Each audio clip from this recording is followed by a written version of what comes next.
Hello students, today in this video I, Mahi, would be going to explain the topic cell structure and its function. You have already learned that things around us are either living or non-living. Different sets of organs perform the various functions. In this lecture you shall learn about the basic structural unit of an organ, which is the cell. Before coming to the topic that what cell is, let me tell you a short story about who discovered the cell and how. Robert Hooke in 1665 observed slices of cork under a simple magnifying device. Cork is a part of bark of a tree. He took thin slices of cork and observed them under a microscope. He noticed boxes or compartments in the cork slice. These boxes appeared like a honeycomb. He also noticed that one box was separated from the other by a wall or partition, and Hooke coined the term cell for each box. What he observed as boxes or cell in the cork were actually dead cells. Now, what is cell? The cell. Cell is the smallest living unit in the world. They are the building block of organism and also capable of performing all the function of living organism. Both bricks in a building and cells in living organism are basic structural unit. The buildings, though built of similar bricks, have different design, shape and size. Similarly, in the living world, organisms differ from one another, but all are made up of cells. Cells in a living organism are complex living structure, unlike non-living bricks. The egg of a hen represents a single cell and is big enough to be seen by unaided eye. Cells are of different shape and size. Their organs also vary in shape, size and number of cells. On the basis of number of cells, we can divide cell in two parts, unicellular and multicellular. Uni means one and multi means many. Unicellular. Organisms that are made up of a single cell, and the single-celled organisms are known as unicellular organism. Multicellular organisms are made up of more than one cell and they are known as multicellular organism. The example of unicellular organism are paramecium, amoeba, bacteria, yeast. The example of multicellular organism are insect, human body and plant body. You all can easily distinguish between plants and animals by their function they perform. Now let's see what is the difference in their formation of cell. Difference between plant cell and animal cell are: plant cell are usually larger in size than animal cell. Animal cell are comparatively smaller than plant cell. Coming to cell wall is always present in plant cell but not found in animal cell. In plant cell, vacuoles are large, but in animal cell they are very small. We can see plastids very easily in plant cell, but in animal cell we can't see plastids except for euglena. Plastids could not be seen in animal cell. Now coming to the composition of cell, there are four main parts of cell. The first main part of cell is cell membrane. Cell membrane is a porous outer covering of cell which separates one cell from another cell and allows the movement and exchange of material. The second part of cell is cytoplasm. Cytoplasm is just like a jelly-like substance and it is present between the cell membrane and the nucleus. It also contains the smaller parts of a cell known as organelles, which are mitochondria, Golgi bodies and ribosomes, etc. You will learn about them in later classes. The third part of cell is cell wall. The additional layer outside the cell membrane. The function of cell wall is to provide structure, support and protection. The last and most important part of a cell is nucleus. Nucleus is an important component of living cell. It is generally spherical structure and located in the center of cell. It can be stained and seen easily with the help of a microscope. Without the help of microscope, this is not easily seen. Nucleus is separated from the cytoplasm by a membrane, and that membrane is known as nuclear membrane. This membrane is also porous and allows the movement of material between the cytoplasm and inside the nucleus. Now the function of nucleus is it acts as a control center of activities of cell like growth and reproduction.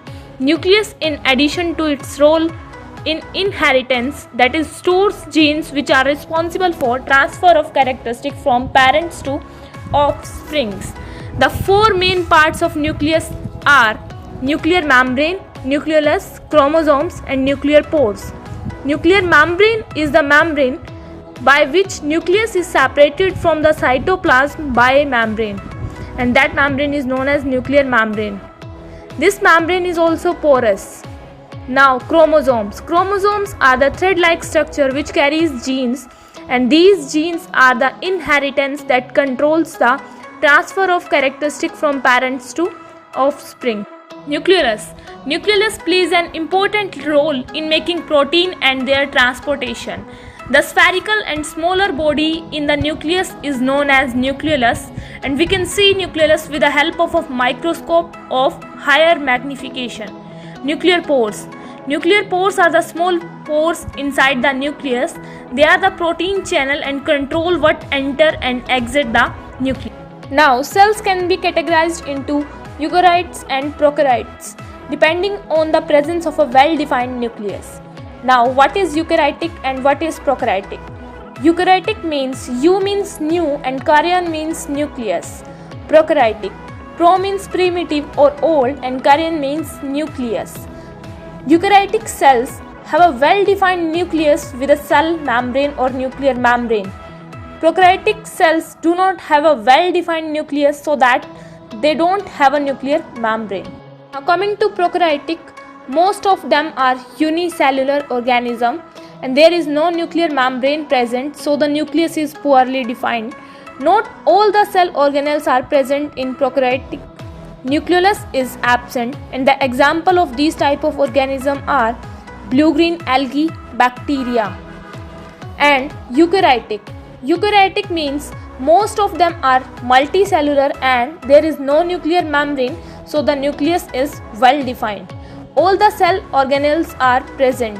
Nucleolus is present in this type of organism, and the example of these are plants, animals, cell and fungi. Now, what you can see on the screen is all about the organization of cells in a multicellular organism. First of all is cell. Cell is the basic structural and functional unit of an organism. When these cells are combined, a tissue is made. Tissue is a group of similar cells that work together to perform a task.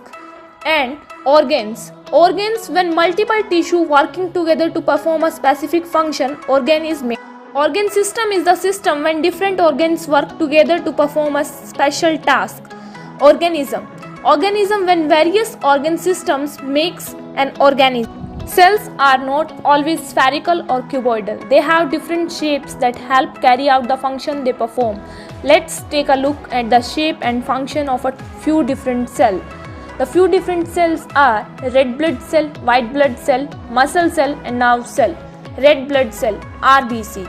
The structure of RBC is flexible and disc shaped. They does not contain nucleus. The function of RBC is they carries oxygen and carbon dioxide in the blood, and the absence of nucleus increase the amount of oxygen in the cell they carries. The size of red blood cell is 0.6 micrometer. White blood cell, WBC. The structure of WBC is flexible just like red blood cell and they have irregular shape. They contains nucleus unlike the RBC. The function of WBC is they helps to fight the disease and infection. They are very flexible which help the cell move easily in blood vessels. The size of white blood cell is comparatively larger than RBC, that is 15 micrometer. Muscle cell. The structure of muscle cell is they are cylindrical and long. They are always found in bundles. The function of muscle cell is they contracts and relaxes when a body part moves. Their size is comparatively very large in all the cells. The size is 30 to 200 micrometer. This can vary time to time. The nerve cell. Nerve cell structure is they are long and thin. They have cell body and long nerve fiber. The function of nerve cell is they transmit signal to different parts of the body. The size of nerve cell varies from 10 to 25 micrometer. And there is an amazing fact about nerve cell. There are approximately 86 billion nerve cells alone in the human body. Let's have a quick glance what we have learned from this chapter. What is the cell? The first term was cell. The cell. The cell is the basic structural and functional unit of life. Cell membrane. Cell membrane is the outer layer of the cell that controls what enters and exits the cell. Nucleus. Nucleus is the control center of cell where genes are responsible for the transfer of characteristics from parents to offspring and that are stored. Cytoplasm. Cytoplasm is a jelly-like fluid that gives the cell its shape. Cell wall. Cell wall is an additional layer outside the cell membrane in a plant cell. Plastids. Plastids contains chloroplast which helps with photosynthesis. Chromosomes. These are the thread-like structure that carries genes. Eukaryotes. Eukaryotes are the cells that have a well-defined nucleus with a nuclear membrane. Prokaryotic cells are the type of cell that does not have a well-defined nucleus, so they do not have a nuclear membrane. Vacuoles. In the last, vacuoles are these are the sac-like structure that store material and help in waste removal and digestion. So this was all about cell structure and its function. If you have any doubt or query, you can ask me in the comment section. Thank you for watching this video. Please subscribe to channel M Sandhu.